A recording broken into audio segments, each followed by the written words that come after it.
नमस्कार। Famous stories of the world की श्रृंखला जो चौहान श्रृंखला चल रही है उसमें आपका स्वागत है। हमने पिछले भाग के अंदर चौहान शासक पृथ्वीराज प्रथम के बारे में जानकारी प्राप्त की। आज उससे आगे के बारे में देखिए। पृथ्वीराज प्रथम के पश्चात उसका पुत्र अजयराज शासक बना था। अजयराज चौहान है, वो एक बड़ा ही अच्छा शासक चौहान साम्राज्य के अंदर माना गया।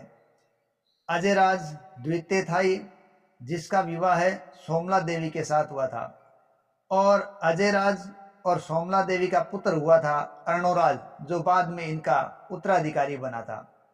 अजयराज ने संभवतः 1110 ईस्वी से लेकर 1135 ईस्वी तक शासन किया था और ये शाकंभरी के चौहान वंश में एक प्रमुख राजपूत राजा के रूप में अपने आप को स्थापित कर पाया था। इसने सपाद पर शासन किया।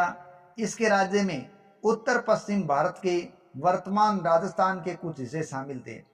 अजयराज चौहान द्वितीय अपनी बहादुरी के लिए, अपने ज्ञान के लिए, अपनी युद्ध रणनीति के लिए, अपनी नैतिकता के लिए और प्रशासनिक कार्य कुशलता के लिए अपनी प्रजा के अंदर काफी ज्यादा प्रसिद्ध था। सोमेश्वर के बिजोलिया अभिलेख से पता चलता है कि परमार चौहान सीमाओं पर उसने मालवा के परमार राजा नरवर्मन को पराजित किया था और उसके सेनापति सोलन को गिरफ्तार कर लिया था, अर्थात उसे जीवित पकड़ लिया था। इस प्रकार अजयराज एक बहादुर शासक था। पृथ्वीराज विजय के अनुसार पता चलता है कि सिंहासन पर बैठने के तुरंत बाद ही अजयराज को शहाबुद्दीन के रूप में हमले का सामना करना पड़ा और यह हमला नागौर का प्रथम संघर्ष था। नागौर के इस संघर्ष के तुरंत बाद ही उसे गजनी के मुस्लिमों के आक्रमण का भी सामना करना पड़ा था और अजयराज ने उनको सफलतापूर्वक खदेड़ दिया था। प्रबंधकों से पता चलता है कि अजयराज ने शहाबुद्दीन है उसको हरा दिया था। ऐतिहासिक विवरणों से पता चलता है कि नागौर अजयराज के साम्राज्य का ही एक हिस्सा था जिस पर तुर्कों की नजर थी। बैराम शाह ने अपने सेनापति शहाबुद्दीन को अपनी सेना के साथ नागौर पर आक्रमण करने के लिए भेजा और ऐसा बताया जाता है कि शहाबुद्दीन जो सेना लेकर आया था उस सेना की संख्या लाखों में थी। कहने का मतलब वो एक बहुत बड़ी सेना थी और उस सेना के साथ उसने नागौर पर हमला कर दिया था। इधर अजयराज ने भी अपनी सेना के साथ नागौर की सीमा की घेराबंदी शुरू कर दी और गजनी के शासक सेनापति शहाबुद्दीन चौहान ने सम्राट अजयराज को बैराम शाह की अधीनता स्वीकार करने के लिए कहा था और चेतावनी दी थी कि ऐसा नहीं होगा तो चौहान सत्ता को मिट्टी में मिला दिया जाएगा। लेकिन चौहान के शाही खजाने की राशि मुआवजे के रूप में गजनी के शासक ने मांगी थी। ये चीज अजयराज के लिए स्वीकार करने के लायक नहीं थी और अजयराज ने एक क्षत्रिय की भांति समर्पण की बजाय संघर्ष का रास्ता चुना और उसने नागौर का ये संघर्ष किया। अजयराज ने एक कुशल सेनापति की तरह काम किया और अपनी युद्ध नीति, रणनीति और व्यूह रचना से एक घोड़े की नाल के आकार का उसने एक तरीका इजाद किया और दुश्मन सेना का सफाया करने के लिए अपने आप युद्ध नीति को उसने बड़ी ही मजबूत तरीके से तैयार कर दिया था। और तबकात नासिरी के अनुसार गजनी सेना को हरा दिया गया और इस हार के कारण भारी नुकसान गजनी सेना को उठाना पड़ा और ये एक ऐसा भयानक युद्ध माना गया जिसमें गजनी सेना का एक भी सैनिक कहते हैं कि जीवित नहीं बच पाया था और सेनापति शहाबुद्दीन भी अजयराज के हाथों बाद में मारा गया था। जबकि पृथ्वीराज विजय की बात माने तो अजयराज ने कहते हैं गजनी की सेना को 3 बार पराजित कर दिया था। हालांकि ये वर्णन अतिरंजित हो सकता है। गजनी के साथ दूसरा युद्ध भी हुआ था।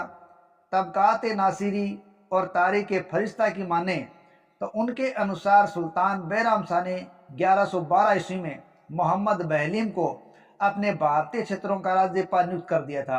उसने नागौर पर आक्रमण करते हुए अपने सैनिकों को घरों को लूटने और मंदिरों को जलाने का आदेश दे दिया था।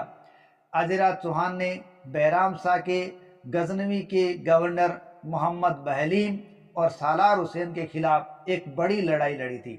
पृथ्वीराज विजय में कहा गया है कि अजयराज चौहान ने गजनवी के सुल्तान को हरा दिया था और तुर्क और राजपूतों के बीच की जो लड़ाई थी, उस लड़ाई में गजनी गवर्नर बहलीम अजयराज द्वितीय क्या तो पराजित हुआ और मारा गया। गजनवी गवर्नर बहलीम पर अजयराज चौहान की जीत बहलीम द्वारा नागौर में किए गए आक्रमण और अत्याचार का एक बदला था।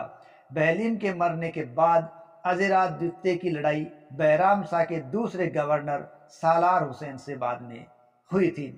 इतिहास के स्रोत बताते हैं कि अजयराज द्वितीय ने वैदिक धर्म और गजनी आक्रमणकारियों के बीच रक्षा दीवार की भूमिका निभाई थी।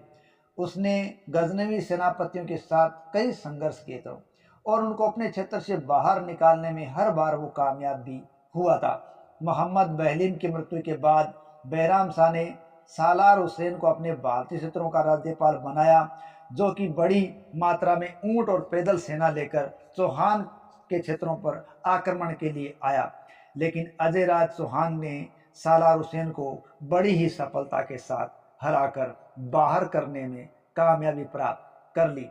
ऐतिहासिक विवरणों को देखते हुए ये कहा जा सकता है कि अजयराज चौहान एक बहुत ही कुशल सेनापति था और एक पराक्रमी राजा था, और अपने साम्राज्य का विस्तार करने के अलावा उसने गजनी के शासकों के आक्रमणों को भी अपनी सीमा क्षेत्र से बाहर ही रखा और अपनी मजबूत किलेबंदी के द्वारा हमेशा अपने आप के राज्य को सुरक्षित रखा था।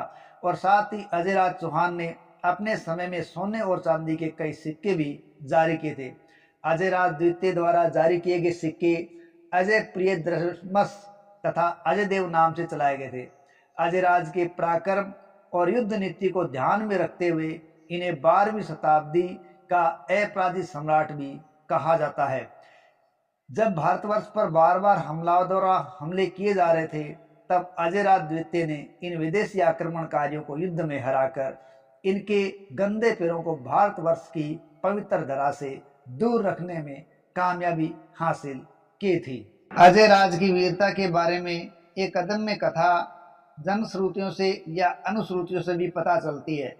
हालांकि उसका लिखित रिकॉर्ड नहीं है, लेकिन बताया जाता है कि अजयराज ने अपने स्वयं के स्वर्ग प्राप्ति की लालसा से सांसारिकता का त्याग कर दिया और अपने पुत्र अर्णोराज को गद्दी स्वेच्छा से सौंप दी थी और स्वयं अपने घोड़े और तलवार के साथ राज्य से अलग हो गया और नदियों के किनारे या यूं कहे पुष्कर के पास वो अपना जीवन तीर्थ पर ही बिताने लगा। और कहते हैं कि पुष्कर तीर्थ के जंगलों में तपस्या वो करने लगे थे। और वहीं उसे पता चलता है कि तुर्क आक्रमणकारियों के द्वारा गायों को ले जाया जा रहा है, गायों को प्रताड़ित किया जा रहा है। तो वो अपने क्षत्रिय धर्म का पालन करने के लिए कहते हैं, वो पुण्य आते हैं और भयंकर संघर्ष वो तुर्क लोगों के साथ लड़ते हैं और गौ रक्षाओं को रक्षा करते हैं और कहते हैं कि स्वयं वो सर कटने के बाद भी लड़ते रहते हैं और अलग अलग जगह सर और धड़ पड़ता है। ऐसी कथा भी इनके बारे में बताई जाती है और कहते हैं कि एक अंग उनका अजमेर तो दूसरा अंग उनका गुजरात में पड़ा था। ऐसी स्थितियां बताई जाती है। अजयराज के द्वारा किया गया एक उल्लेखनीय कार्य अजयमेरू नामक शहर की स्थापना था। 1113 ईस्वी में उन्होंने अजयमेरू नगर की स्थापना की थी। 12वीं शताब्दी में राजा अजयराज चौहान द्वारा ही ये महत्वपूर्ण नगर बसाया गया था, जो उस समय एक महत्वपूर्ण नगर के रूप में अपने आप को प्रस्तुत कर रखा था। जयानक ने तो अजमेर की प्रशंसा करते हुए यहाँ तक लिखा है कि वह काव्य धन्य नहीं है जिसमें उस नगर का वर्णन नहीं हो। इस प्रकार उसने अजमेर को बड़ा ही सम्मानजनक स्वरूप प्रदान किया है। 1113 ईस्वी के पास अजयमेरू की स्थापना मानी गई है। समय बीतने के साथ साथ अजयमेरू का नाम है वो बदल गया और बदल कर बाद में वो अजमेरे और अंत में वो अजमेर नाम से प्रसिद्ध हो गया। और संस्थापक कहीं कहीं तो राजा अजय पाल चौहान बताया जाता है और कहीं अजय राज बताया जाता है।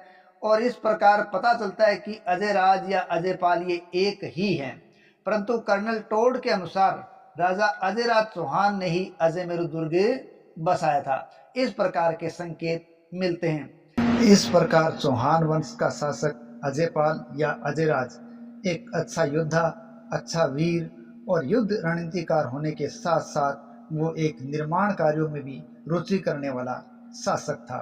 इसी के साथ चौहान की कहानी आज अजय राज तक समाप्त होती है। अगले पार्ट में देखेंगे अर्णोराज की कहानी। जय हिंद, जय भारत।